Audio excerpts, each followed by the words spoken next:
Now, Internet Plus has been a hit, so we're going to talk about free trade zone from the perspective of Internet Plus and see what Internet can do to renovate an industry.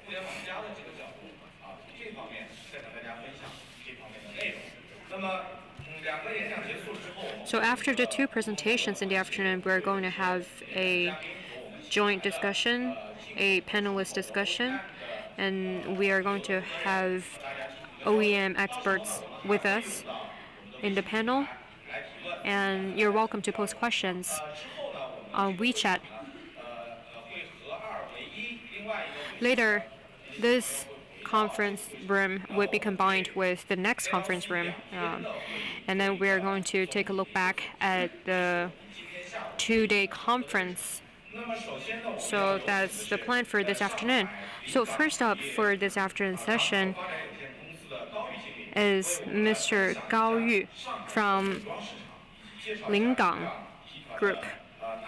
He's going to talk about the rural market as well as Lingang Group.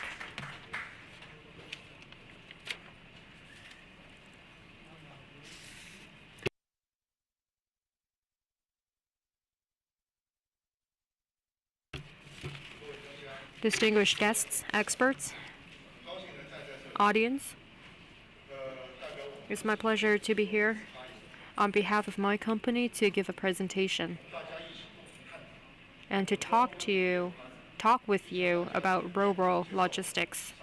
And I would like to, later on in my presentation, talk about Lingang Group. Actually, Nangang is a new port, and it's a very important port under development during the 12th five-year plan. So I would like to take this opportunity to help you understand a little bit about the rural business in our port. And I also look forward to working with you later.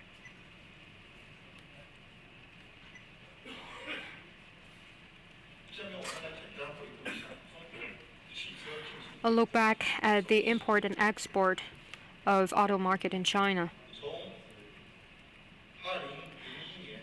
During 2012 to 2014, China continues to have the largest auto sales in the world. And according to the data from the customs, the import and export in Shanghai both increased, and the Shanghai has imported 460,000 cars last year, up 2.6%. So as One Belt One Road continue to develop, I believe that we would be able to look for more businesses from all the countries and regions that the One Belt One Road traveled by. And so actually, we looked at a 10% growth every year, and I think it's an optimistic and pretty rosy projection. Well, all this growth means that it would need additional capacity for warehousing, as well as finished vehicle production. Now, I would like to talk a little bit about all the challenges faced by rural ports. Well, usually the space is pretty limited, and the shoreline, as well as complementary infrastructures are inadequate. So rural logistics have faced very obvious challenges. And sometimes the nearby transportation as well as the nearby infrastructures are also weak. So that's why waterway as well as railway road combined would not be able to create the synergy that we want to see. So many rural companies find it very difficult to have a new breakthrough. The fourth challenge is compared to several ports that developed earlier, the prices for land as well as other infrastructures have been really high. and also the complementary services are inadequate. So these are the challenges that the ports, rural ports, existing rural ports face, and that's where we have our advantages as a new port. Actually, it is a independently operated port, and it's the class 1 or the first class port. In August last year, we started our soft opening with a shoreline of 11.4 kilometers. And we have a 5-ton port as well as a 7-ton rural port. And we also have a general port with 10,000 tons capacity. So it's a deep water port. And we have most of the infrastructure ready to meet the needs of most ships coming in and out of the port. And also, we are very well positioned. We have a very natural, good environment for such a rural port. Last year, we got an approval from the NDRC to expand the port. At the same time, we have a reserve land of 45,000 square kilometers. So I think that eventually we'll have a larger potential to grow and expand further. The Shanghai South Port, Lingang, is in the east-south part of Shanghai. It's strategically positioned, and I believe that such position will give it unique advantages. So it's linked to the Lianyun port, to Nanjing port. So it would be able to cover a lot of areas nearby. The Lingang is right next to the Yangshan D port, and it's directly connected to S2, the national highway, as well as G1501 and S32, road S32. Actually, the port would be upgraded to a 1,000-ton weight ton. So the South Port would mean more advantages to Shanghai. And I think this is an answer we have for the One Belt One Road. This is our way to support the policies. And I think that this represents a new channel for automotive logistics. Now we are able to connect the railroads, introduce the railroads, so the cars would be able to be brought from the ports to railroads. So there would be a streamlined process for loading and unloading. So you can see from this photo the planned railways. We're thinking about having a new railroad from the Ping'an station in Pudong, and it would be directly linked to the port.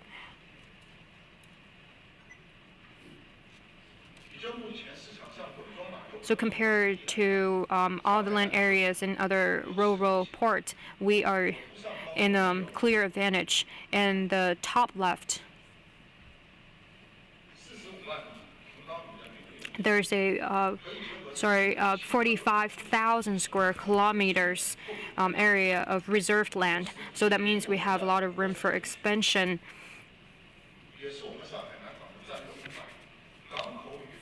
A nearby park is our strategic partner that can provide complementary services to our rural business. Now, there are already a lot of complementary infrastructure in place, including container yards, bonded warehouse, as well as technology services and other auto distribution service. So that means that we could provide professional, efficient services to our clients immediately.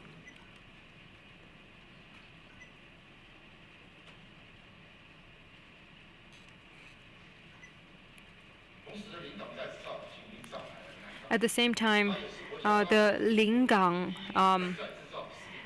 the so-called remanufacturing, is right next to Lingang. So that means that they are going to remake over 2 million parts with a total annual output of 1 million. So this remake company will be able to use our services from the Lingang port.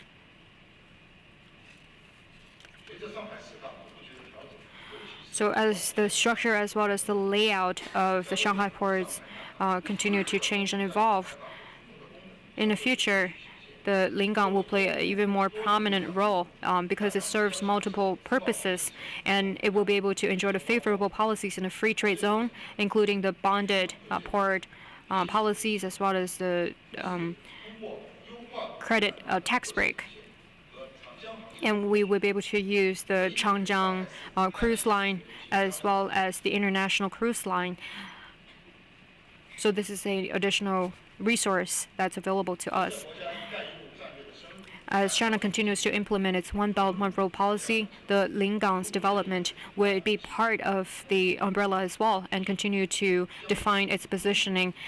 And we will continue to use the Pudong rail link at the same time to use different means of transportation, including waterway and then railway, and combine all these means of transportation together. So we will be rooted in ports, and we will be part of the maritime Silk Road. So through the combined means of transportation, we are going to be playing a very important role in the maritime Silk Road, and we are dedicated to committing to providing all kinds of services, including inspection, bonded display or exhibition, as well as the supply chain services for automotive industry. So ports have always been a very important part in the supply chain, and it's been more strategically important. So I think it's very important that we have a really professional rural ports to make sure that we are at the heart of the rural distribution line. And we have a whole new 70,000 weight ton rural shipment port. So we would also be able to use the railroad infrastructure, and we are going to work with international logistics companies to make sure that we have a automotive logistics center or hub right there. Hopefully, we will be able to provide the best services out there for automotive industries, say including inspection, fast clearance, as well as FTA policies. We aim at providing very well-rounded services and valued-added services for our clients and generally improve our core competence. For branded cars as well as auto parts suppliers, manufacturers, you're welcome at our port, and we provide all kinds of services, including aftermarket adjustment or remake, redesign. So I think the earlier you are in the port, the more choices you have. The BMW Auto Parts Center officially launched its business in April the 15th, 2015. So I think it's a significant milestone, and I think that Lingang Port is ready to use its own favorable policies as well as its strategic, very good positions to really create a synergies with FTA to promote the development of auto industry. And through all kinds of policies as well as plans, we are going to work with auto parts manufacturers as well as automakers. We would learn from other ports, and we would use our resources to really seize the opportunity to develop our rural business.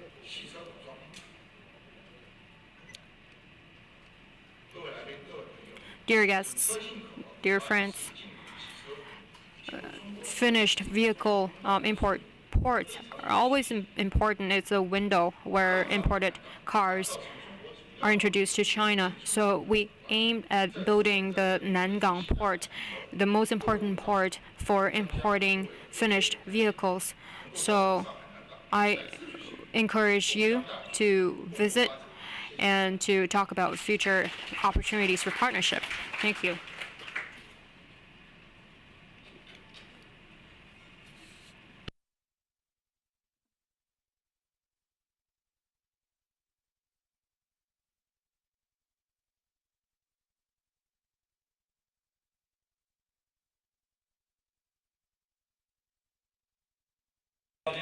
I would like to thank Mr. Gao for his presentation.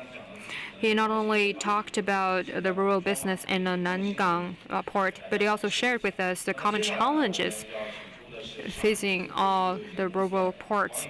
Now, I would like to welcome General Manager of Shanghai Origin International Logistics, Mr. Huang Yingming. He was invited also last year to present. So we just mentioned Internet Plus, say Internet Plus service, Internet Plus manufacturing, and Mr. Huang today is going to talk about the development of free trade zone under the concept of Internet Plus. So it's a new concept, so I really look forward to what he has to say about Internet Plus and the concept.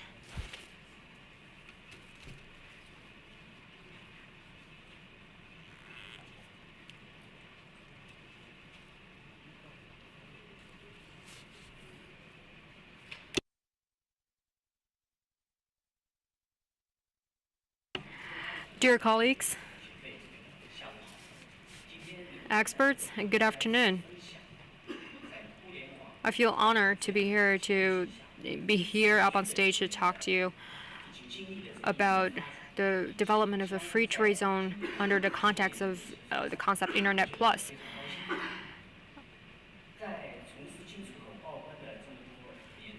Over the years of doing import and export clearance, I have accumulated over 10 years of experience, and I've paid attention to the development of free trade zone, its policies, as well as the practices, the realities. So today, I would like to share with you some of the opportunities I see for automotive logistics in the free trade zone. So today, Internet has become such an important component, and I think that all changes and dynamics in the free trade zone are based on the changes and development of the Internet. So I think that most of you know the policy changes in free trade zone through the Internet or any publications or media coverage. But I think that free trade zone is nothing new if it goes without the Internet. So let's take a look at the development of Internet technologies.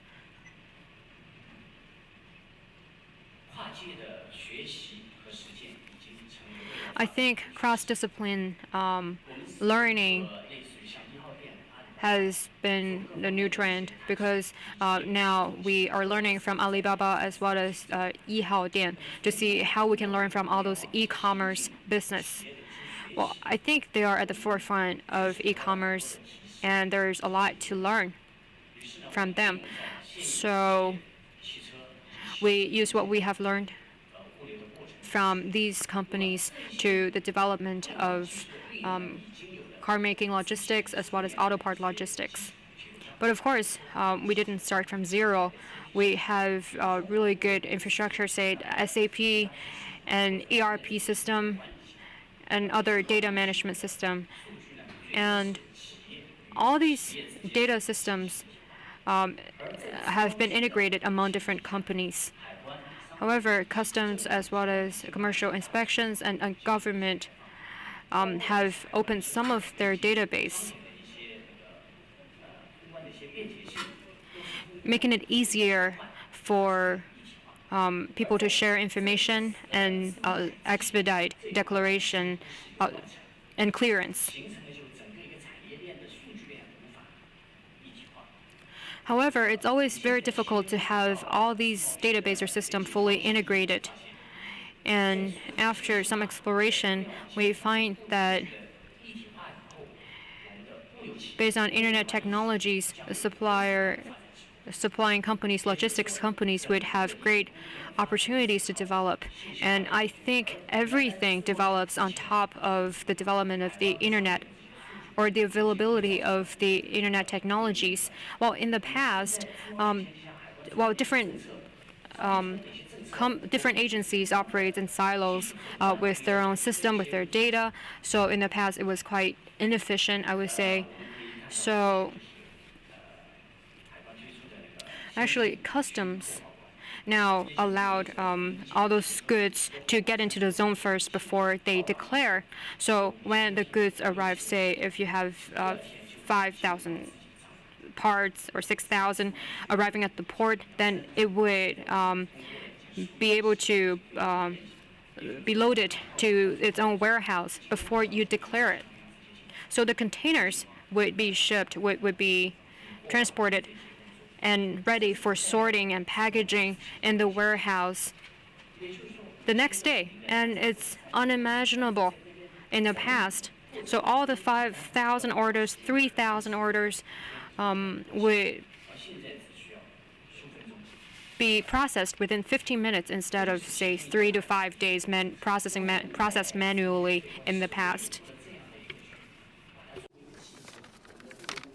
So logistics companies and the supply chain companies can take advantage of this opportunity.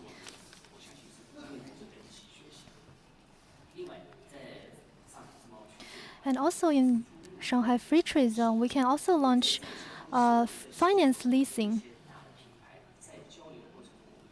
When we communicated with the big brands, we can see whether we can launch finance leasing or other similar products, and see whether finance leasing can be integrated into the future services.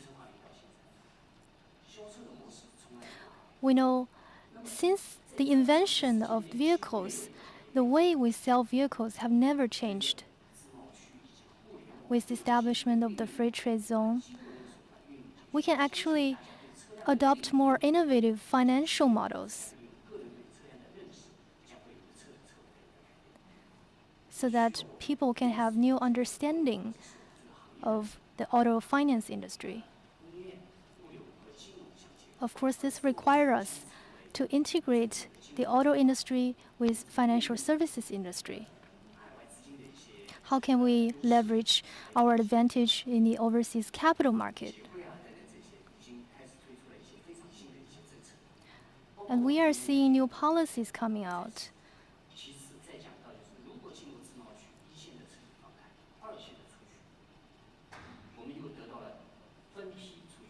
And now we also have the batches in, batches out practice. What does this mean? For example, if we need an auto part from a 4S store, you don't need to wait because you don't need to wait for the customs clearance or declaration.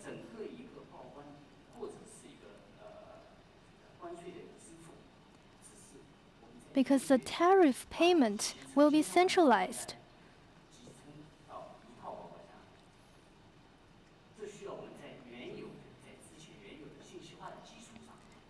This requires that on the basis of the information system, on the basis of the internet system used by the customs department, we can build on these features. So when we come out of the bounded areas, we can have more flexibility. All of these requires the use of technologies, the internet system. Also, network supervision. Network supervision means it does not only supervise the Shanghai Free Trade Zone, but it means that the Chinese domestic products will be in the same system with those overseas products. We can have a centralized or Asia Pacific inventory of auto parts.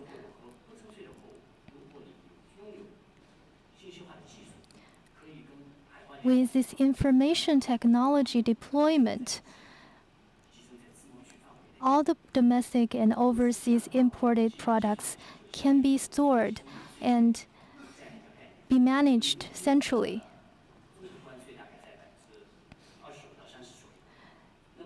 The overall auto parts taxation rate is around 20 to 30%.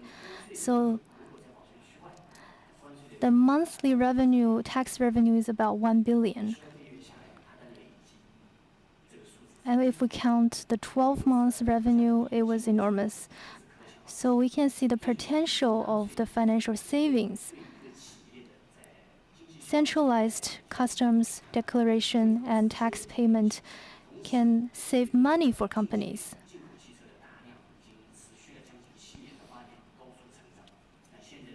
And the number of imported vehicles actually have been increasing for over 7 to 8 years. If we can take advantage of the policies in the free trade zones, I believe all the companies can benefit. Now I'm going to talk about the domestic and overseas maintenance. There's been innovation in terms of maintenance.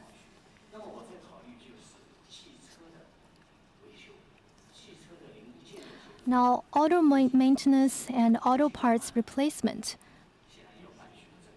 a lot of times requires a license. Now, if we're going to replace the engine within the warranty period,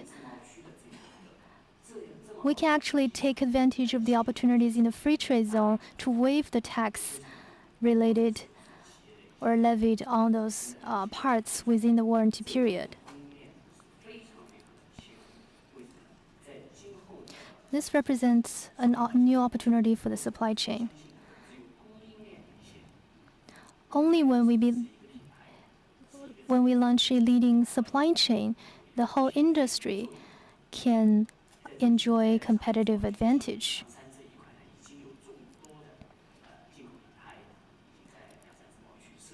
A lot of imported brand companies have established their auto parts center in Yangshan. But we're actually lagging behind compared to the brand apparels companies, even slower than a lot of consumer goods. Alibaba actually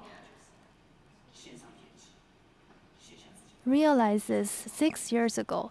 People just need to place their order online and the products will be ready for shipment. So the auto industry is actually lagging behind, and we need to catch up now.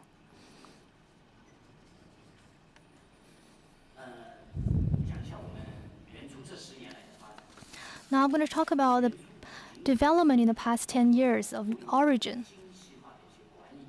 We have sophisticated supply chain management. We are a completely market-based company. We also have very good relationships with the government authorities. Based on the government policies, we are committed to continuous innovation. We do very well in data management and process optimization. Through the deployment of information technology, we make transformations. We also focus on information integration in Yangshan Free Trade Zone. We work together with local partners, with overseas companies with experience. We collaborate with the partners to do a lot of optimization. We also deploy latest state-of-the-art technology.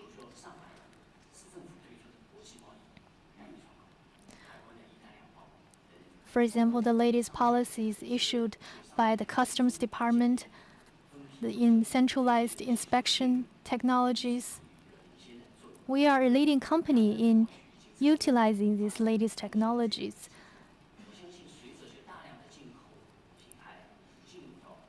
With more and more overseas brands coming into China, into the Yangshan port, there will be more opportunities for collaboration.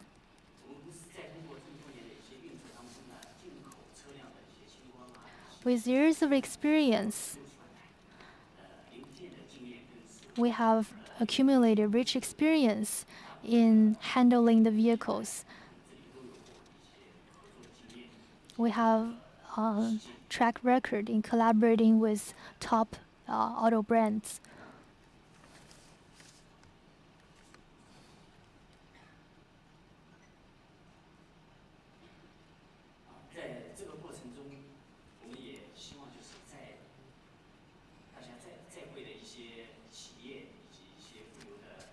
I know there are friends who come from the auto companies or the logistics industry.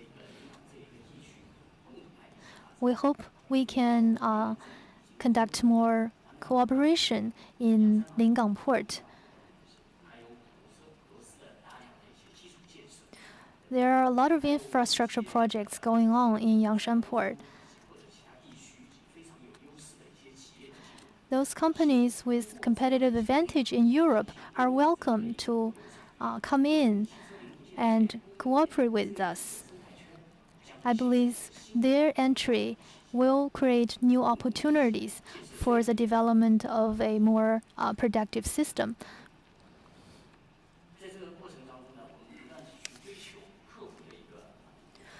We are committed to customer satisfaction and cost control.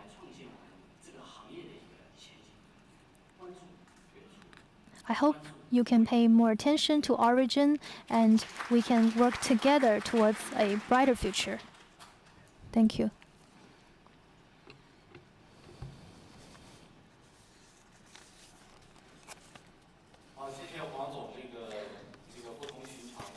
Thank you, Mr. Huang, for your unusual sharing. From your speech, we learned that we can use new technologies, use new models, for example, the internet technology, to interact with the customs department to improve efficiency. These are very impressive practices. I believe you can actually learn from these experiences. Now we are coming to the Q&A session. We're going to have an interactive session. So we'll have the senior executive panel joining us.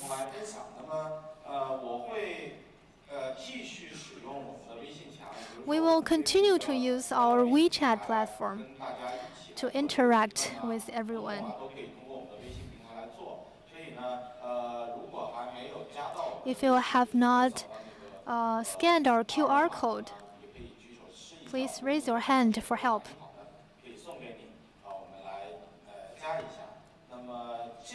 Welcome to join us. Now, in this interactive session, let's welcome Mr. Ma Zongrong to be the host.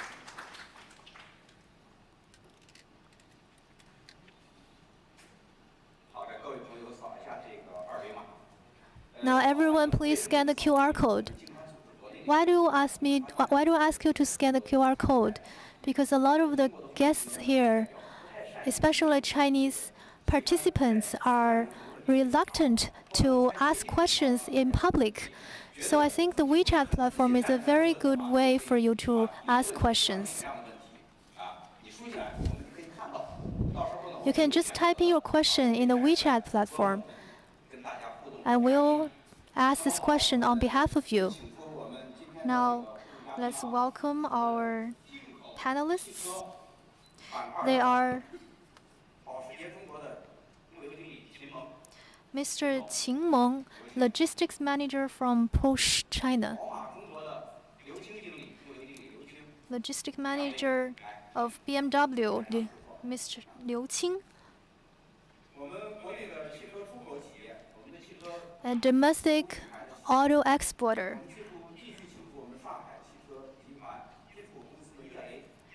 Ye Lei from SAIC. Mr. Xiong Tianbo from BYD, Overseas Manager. The Logistics Manager, Mr. Chi. Logistics Manager Chen Jinghua from Geely.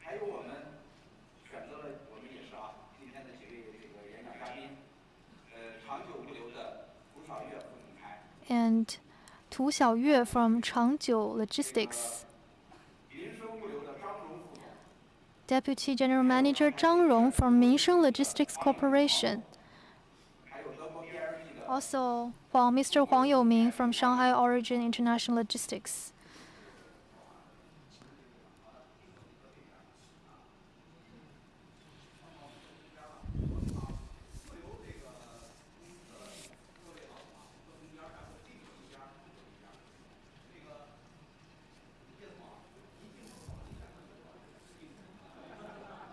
The translator cannot hear the voice of the speaker.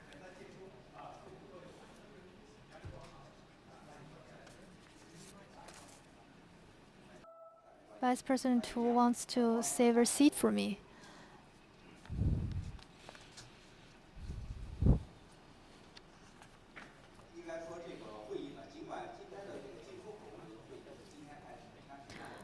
The topic today is about imports and exports, but actually the whole event started yesterday.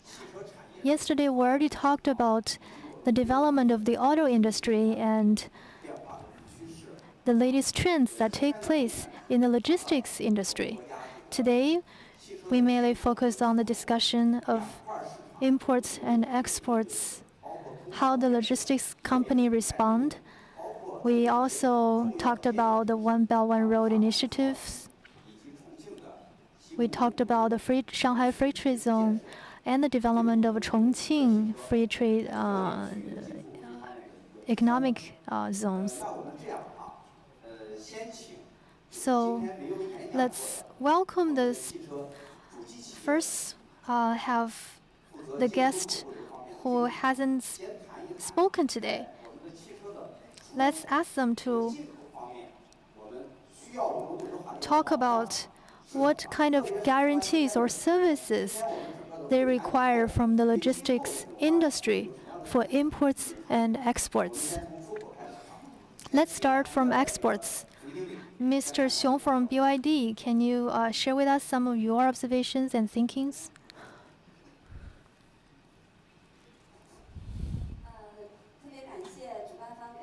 Thank you for this opportunity.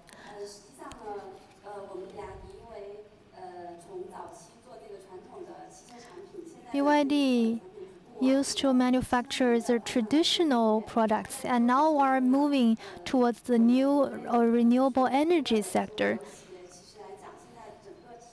For international logistic companies, I think the majority of the companies can provide a very comprehensive services, whether for finished vehicles or auto parts, they can provide the necessary support. So today, I just want to share with you some of our products. And we also hope to get more input from the experts here. A lot of the companies talked about the door-to-door comprehensive services. But there's a problem involved. When you are delivering the door-to-door service, we also want to have the service with the highest value. Now, for renewable energy products, when we export our batteries or other related products to other countries, for example, into the South American market, we felt that there are very limited choices in logistics companies, especially when we are trying to understand some of the customers' information. When we are doing the preparation, we didn't actually see any logistic company who has a very prominent advantage in this field. But we believe that renewable energy will be the future trend, so we hope that we can get more support or advice in this area. So she make 2 points. The first is to provide cost-effective services for other countries, and second is when looking at renewable energy cars or products, hopefully the logistics services could be able to keep up with the different special demands. Hi everyone. I think I've been here for a couple of years, so I'm an old face in this conference. So we would export KD parts as well as finished vehicles, and mostly we export to the least developed countries. And we also export to Venezuela, Brazil, Iran. So they're the biggest destinations. And usually, Venezuela tend to be special because they would have a really short time frame for us to process the things. And I think logistics companies, we have recommended some of the logistics companies, warehousing companies to them. Well, in some of the developed countries, well, BLG just recently visited to us, and we talked for over 2 hours, and we realized that the market is still underdeveloped in our target markets. BLG is more having a stronger presence in developed countries in Europe and the U.S. So actually, we have the demand for good logistics services in Brazil, as well as in Venezuela, as well as other less developed countries. So we're looking at a better solution or more customized services for us. Say Venezuela, if you can shorten the dates from 35 days to 20 to even 15, then I would say that it would work for us. Mr. Shi brought about one of the logistics needs for auto export. We found that many big logistics companies would focus on big markets.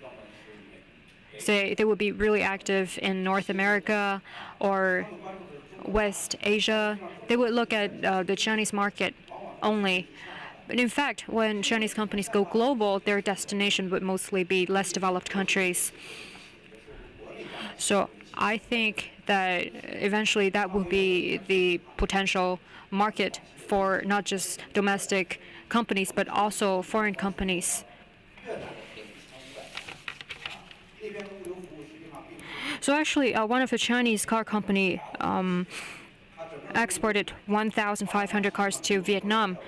But the logistics company or the services there were inadequate. I would say they lag 20 years behind China. So I hope that the logistics company in China would also go with automakers abroad.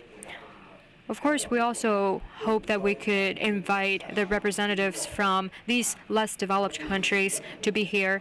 Well, actually, their logistics companies are less developed, and they are probably less financially equipped to come here. I'm just joking. So I would like to welcome Mr. Chen Minghua and to share with us your opinions. Well, actually, your name is pretty similar to the Minister of Information. Thank you. I would like to thank CFLP as well as Automotive magazine for providing such a good forum for colleagues as well as export-import companies, 3PLs, to be here to talk and communicate.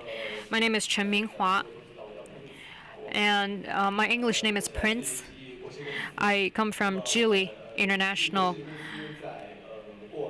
Geely, over the last several years, have exported more and more cars. So our export volume is the second biggest in China. And today we talked a lot about the Silk Road as well as One Belt, One Road. And I think it's a very timely conference for us to talk about the topic. So I think there are two things that we can talk about and focus on. The first one is since the second half of last year and the third quarter of last year, we have a project in Kazakhstan where we have officially used the railroads to export to Kazakhstan, and we also is working with Belarus. Last year, we exported large volume of cars to Belarus, and we used railways all the way to Kazakhstan, but we used railway combining with a waterway to the capital of Belarus. So as Mr. Ma said, that as an exporting company, we definitely need to need the support of our partners. And at this critical juncture, we're looking at having a rail link, 100% a railway to Belarus. Currently, we benefit a lot from the government subsidies, helping us to cut the cost of logistics. So our cost is at a really, I would say, sweet spot. It's really well balanced. However, if the government scraps its subsidies completely to zero or gradually and then completely to zero, then we need to find how we can benefit. We can bring more value-added services, and we could survive and thrive in the One Belt, One Road. So I think this is something that we need to figure out together with our partners to achieve a win-win situation. So I'm not sure whether you have noticed or not, since last year, conference. So these two conferences, we have adjusted the participants' profile a little bit. Well, in the past, most of the sponsors were foreign logistics companies, but since last time, Changjiu Logistics became the very first Chinese logistics companies, together with Minsheng Logistics this year. And I think it shows that the logistics companies in China over the last decade have come a long way. So the conference has a history of 12 years, and I think that China's logistics companies developed so far that I think they have grabbed the attention of the industry. And last year, the central government wanted the Chinese equipment manufacturers to go out so that the excessive capacities would be consumed elsewhere. Now, generally, there's an excessive capacities across the board. And also, China is quickening its pace to go global. So I think if you have noticed, you would see the changes of the participants as well as the sponsor profile from the conference. So we have 3 exporting companies having their remarks. So I would like to listen to the import companies. First of all, from the representative of Porsche. So I would like to know what requirements you have or what expectations you have for logistics services. Thank you for this great opportunity to be here for the exchanges on logistics. Well, Porsche is actually a small brand.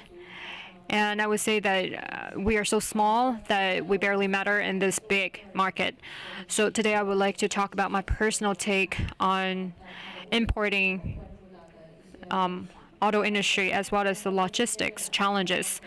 Well, over the last 2 years, 2 days, including the session on One Belt, One Road, I think are all very strategic, and it's all about competition as well as strategic concerns. So I would like to be more down to earth. I would like to talk about what's actually happening and how we are going to solve it. Importers are special in that the values of the cars are usually high, and they would have a very targeted audience, a small audience. So usually they would be less flexible in terms of how they could make adjustments. Last year, there was one big thing happening. If you ever focus on news or following the trends in imported auto industry, you will see that some dealers have made some claims or requirements on importers. they wanted to make at least a little bit of a profit. So they make the claims not just to 1 to 2 importers, but also many of the importers in China. So, of course, today is not a sales meeting, so I'm not going to talk about how we're going to solve a sales problem. But I want to talk about the specific challenges, logistics challenges. I think when we do a forecast, we would use historical data. Well, in the past, we have a growing projection, so we thought that in the coming years, when we do the forecast, it should be an upward trend as well. But would it work? Would it be able to project the watershed moment? But there would be a turning point eventually, and when it comes, are we ready?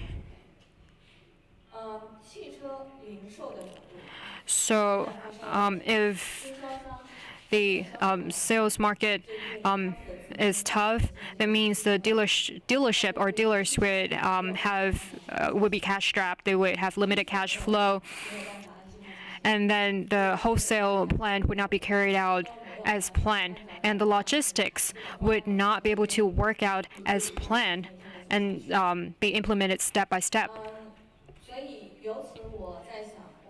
So I was just thinking, from my personal perspective, when I look at this year and next year, what changes are there for import logistics? In the past, we would import fewer batches but large volume of cars, but in the future we would import multiple batches but a smaller volume of cars, and this means that we would be extremely flexible and less rigid in our plans. So that means all the predictions or estimates would fall apart in the face of reality. So how are you going to meet the KPIs of the factories? It's something that we need to figure out. And in light of the difficulties in sales, the sales department of the automakers would probably need to focus more on the market dynamics. Probably we would need to, through all kinds of pro forma, provide real-time reports. Well, in fact, many of the sales information are in the hands of logistics companies. So the collection of data, information, as well as making sure that all these data is accurate and valid is a challenge to us. So I think it's very important for us to get it right in the time of chaos, to make sure that we provide superior services. And I think this is a common challenge for all. So these are some of the problems that I see, or challenges that I see in all the logistics. Thank you. Ms. Qing talked about the changing market, as well as the changing sales technique, the distribution model, as well as the new challenges of import logistics. So I believe that many of the logistics that work for Porsche will need to think how they could meet the need for Porsche. Now, I would like to invite BMW China representative to talk about his take. Well, of course, BMW is probably less prominent or less expensive, high-end compared to Porsche, but the volume is bigger. So I'm very interested in what you have to say. Thank you. I would like to take this opportunity again to thank the association as well as the magazine for providing such a great opportunity for us to talk and discuss things that really matter. I think that we are learning every minute, and I think many experts have brought with them a lot of great insight. So a lot of information for us to digest. So I would like to take this opportunity to talk a little bit about my personal observation. So if you read newspapers and magazines, you will find that the concept or the discussions on one road, one belt is everywhere. And yesterday, 57 countries have pledge to join AIIB, the Infrastructure Investment Bank of Asia. So I think this has provided probably another potential resource for import and exporting companies, and there are so many new policies coming out in this regard to support all those new initiatives. So many new suppliers, new ports are very excited, and I think they're very positive about what One Belt, One Road now offer. And as you have mentioned, BMW has great volume. That means we're under greater pressure. Mr. Qing also said that now we are facing a lot of pressure from the sales market as well. So the market. So we hope that we will be able to get logistics services as well as the most flexible delivery methods, so that we could make sure that the finished cars are delivered very efficiently. Now, import ports in the past were just a seaport, but now these ports have been integrated using railroads, airway, and sea cargoes all together. So here there are many logistics companies that have provided their new thinking to share. So hopefully there will be new policies that could meet the demand of clients and at the same time help us to explore new models and at the same time make sure that logistics services are of high quality and consistent. Another little issue, I just heard that Mr. Wang from Yuanshu Logistics talking about a new model, say a monthly clearance in FTA. We look forward to that, and we're very curious how it might work out. But we do hope that there will be relevant policies to support such new initiatives, so we would have the opportunities to explore different methods. Now, Jingdong has over 200 distribution center offices, and Cainiao.com has 600. However, most of the logistics companies will probably have 10 or less than 5 offices or a distribution hub. However, in China, customers they have really high expectation, and they hope that they could get their products in the shortest time possible. So hopefully with the information technology, the platform, we could meet the requirements of customers as soon as we can, and at the same time making sure that logistics are of high quality at a reasonable price. So this is the second issue that probably we can pay more attention about, and I do look forward to new insights from logistics on this regard. Thank you. Well, Mr. Wang said at the last bit of his remark that Internet Plus solution is not much developed yet. It's lagging behind. Well, we have 4 pillars in our daily life, including clothing, food, as well as housing and transportation. So cars is one of them. And e-commerce has covered clothing as well as food. And I think there is a lot of innovations out there. But the development or the utility of internet in the car industry is still underdeveloped. So we need to make sure that we can adapt very quickly to the changes of the market. We should really look at the macroeconomic sentiment as well as the macro developments. So we would usually say we would look at the weather to see how we dress. So likewise, for our business, we would really need to look at the macro environment and see how we can better adapt and develop.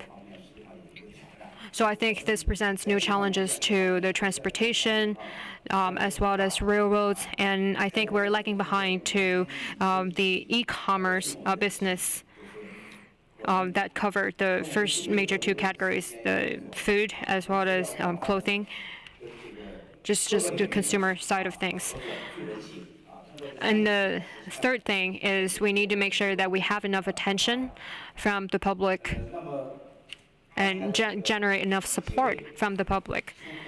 So we just heard representatives from import and exporting companies to talk about their expectations, and the rest of the panelists have already made a presentation, so I would save their remarks for later. But now I would like to open the floor to the public to see if you have any questions. Last year, we have two separate sessions, one for import and next for export. But this year we have so many distinguished guests here, we decided to combine the two sessions together. So hopefully, well, I think that heavy and it would be more efficient that way, so that all guests probably we already have a lot of questions already in your mind after listening to so many remarks, and we already see a lot of questions coming in on WeChat. So you can either type in your questions in the WeChat platform or raise your hand. Of course, those who raise the questions here in the conference room will have the priority.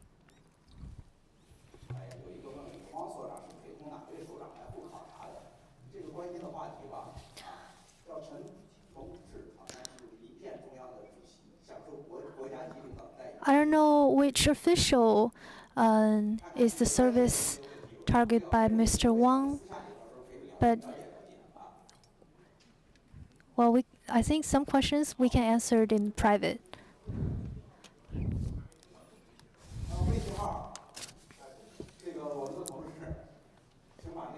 Someone just asked about our WeChat account. Can we show our WeChat account again?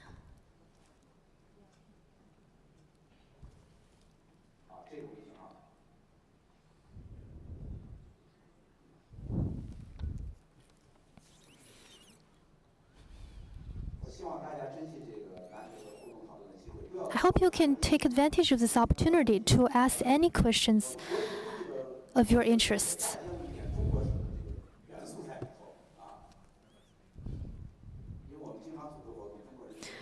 We often organize conferences, and we know that the Chinese people are reluctant to asking questions in public. But I would suggest you instead of asking personal questions, it's better that we can ask questions about the topic of the session. Okay, I see a new question coming up. Will Ford store disappear in the future? What will be the business model for the vehicles in the future? So this is a question about 4S store. Can you answer this question? I'm very sorry, I was not a sales. But personally, I think 4S store will become a 2S store. What does 2 mean? It means you first have to test drive. And when you need your car repaired or maintained, you also have to go to the physical store. The other 2S, for example, the purchasing behavior will be conducted over the internet. And the after-sales market sometimes will also be conducted from the other channels. That's my answer. The circulation of autos will also be impacted from the internet. We were often joking that OEMs now become the workshops or plants for Ali or Jingdong, because customers can have their auto products custom-made. The customers just need to choose their preferred colors and features online. So I actually expect very immediate changes of the business model in the future. Actually, yesterday our guests talked about this issue. About 20 years ago, the mechanical department and the electronics department was converged. And we actually talked about similar issues 20 years ago. And today, the auto product in the background of internet does not only solve the issue of transportation, it can also be served as a tool to provide entertainment and convenience for the customers. We know Tesla is a product manufactured by a non-traditional auto company. So I believe we will see more breakthroughs, cutting-edge technologies in the future.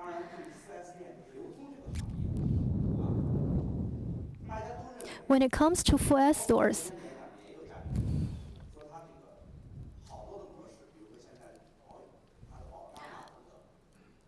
we actually talked about the different models yesterday. However, in the face of the trends, we can no longer protect any traditional models. We should no longer resist to the latest changes. Everyone should be open, otherwise you may be drawn out of competition. Any other questions from the floor? I think the wave has already come. We have felt the strength of this brand new wave. Now, any questions about the logistics other than the e-commerce business model?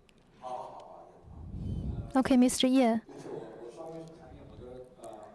Sorry, I just want to share with you some of my learnings and thinkings.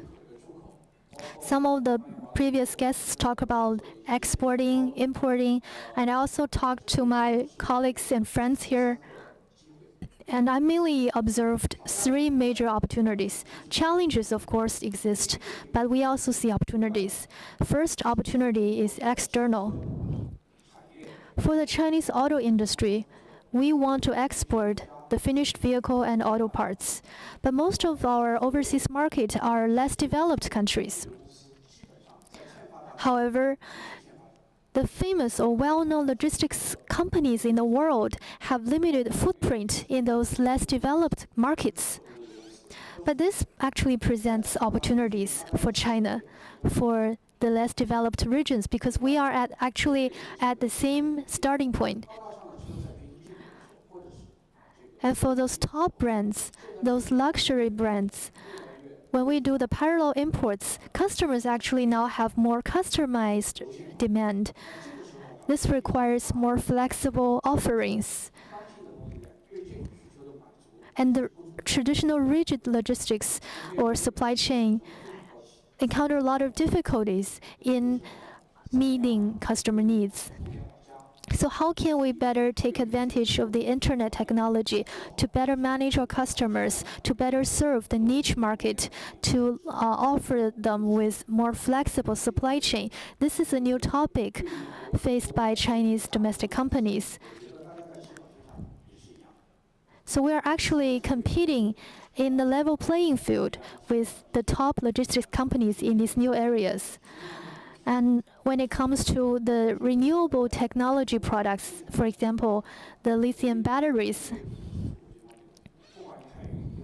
whether you use the seaway or the other transportation means, they encounter a lot of barriers because of these restrictions, a lot of inspections, documents required. For both domestic and international logistics companies, we are actually competing in the same level. When China's auto industry go global, I mainly identify the three previous mentioned opportunities. Industry 4.0 can provide us with a platform for sharing and exchanges. Thank you.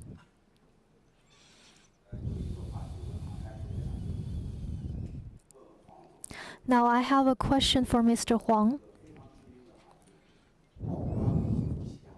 I know you come from a famous company which excel in customs declaration. I know a lot of the products that involves customers declaration are those luxurious or top brand products. Now in Shanghai, for auto parts or the auto products exporting, do you have any current undergoing activities, or how is your business doing in this field?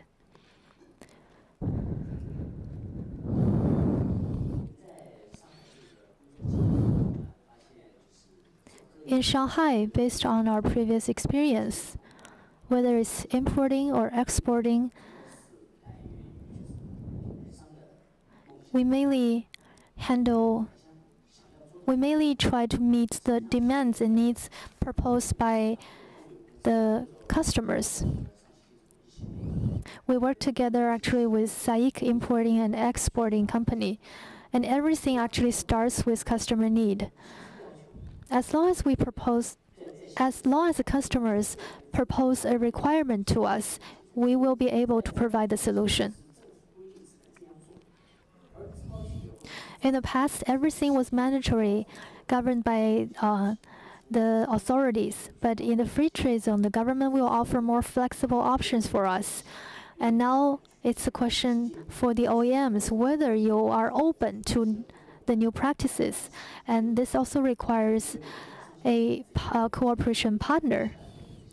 We actually did a lot of joint studies together with SAIC Group. And we come up with the comprehensive solutions. Sometimes it's not possible by an individual company because it requires a brand new mindset. You have to work together with others. We cannot work in silos.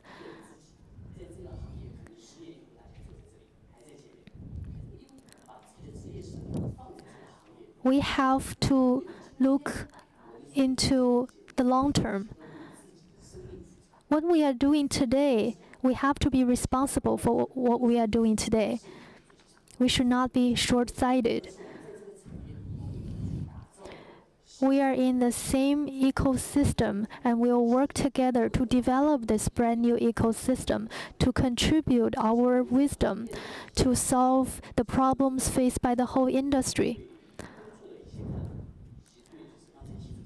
So these are some of my learnings and experience. Now, any more questions from the floor?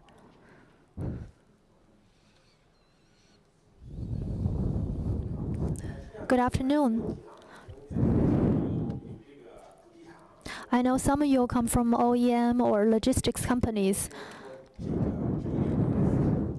I have been thinking a question for the past 2 years. We know third-party logistics companies often offer solutions, especially comprehensive solutions for us. There are, of course, pros with regard to the solution, but there are also disadvantages, especially those problems related to the cost management.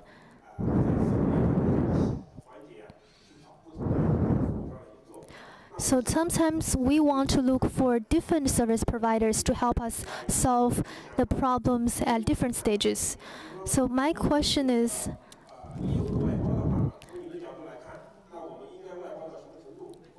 how much outsourcing should we conduct? So I want our colleagues from third-party logistic companies to answer this question.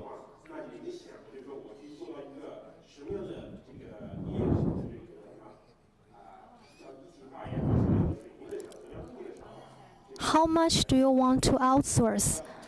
What kind of outsourcing is appropriate? Okay, I am from Puju, and Sichuan company. Okay, I think this question is regarded to the logistics of OEMs, not only on imports or exports.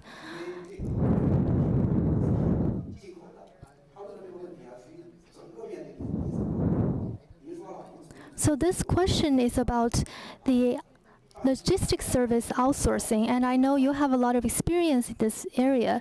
Can you answer this question? I have additional 50 seconds because I have see the timer here.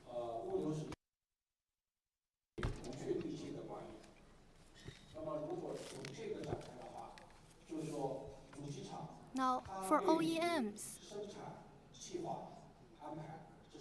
they will do the production planning, right? This is their responsibility. And for logistics, we should have the professionals to handle the things that they are good at.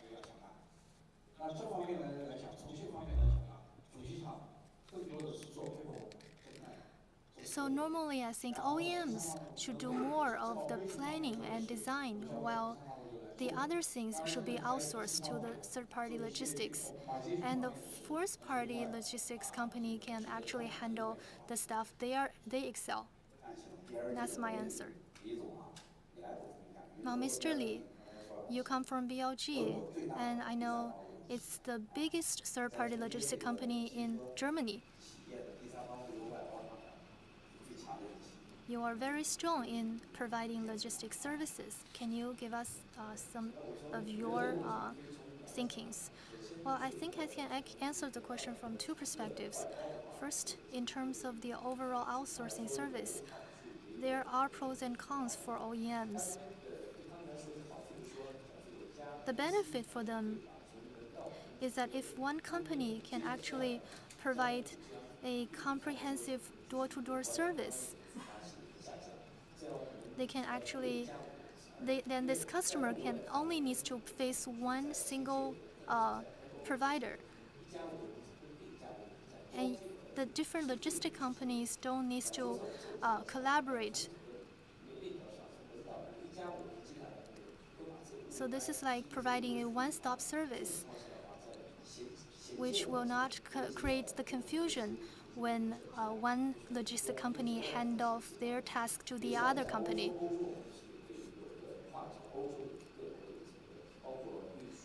In Europe, we also offer this comprehensive services to our customers. For example, BMW, Volkswagen, and the other famous auto companies. Our services can actually provide convenience for them. And there are also disadvantages for the OEMs. For example, some third-party logistic companies only excel in one area. They may not be very professional in customs clearance or declaration. They have their core competence, but so in those core areas, they may do a very excellent job. However, in those areas that they do not excel, there may be some problems. So this will compromise the service quality they provide. Thank you, Mr. Li. Now let's come back to the topic of today.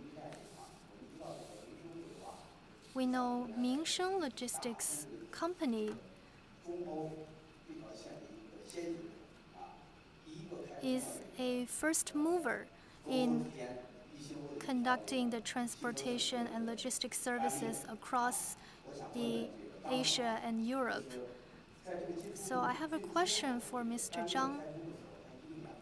When you open the trains or when you start offering the services, sometimes there will be the imbalance between inbound and outbound. So how do you handle this imbalance?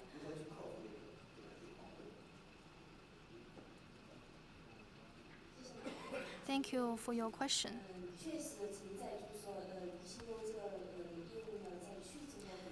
Yes, there is some balance between inbound and outbound.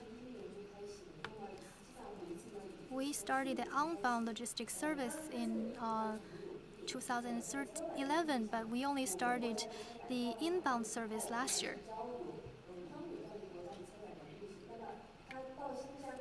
So, for example, when the train arrived in Xinjiang, there will be a switch of train.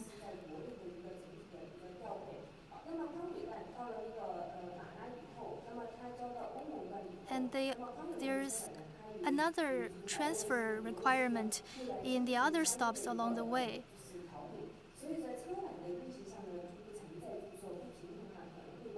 So when we transfer, we can actually try to coordinate the capacity.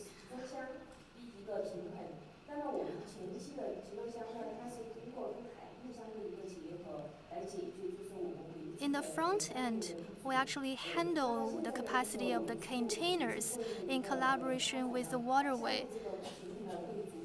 And we believe with more sophisticated system, we will better resolve this imbalance between inbound and outbound in the future. Now, given the time constraints, we are going to conclude here. And after the tea break, we are going to have a summary of today's discussions. Thank you again for your participation. I have prepared a small gift for you.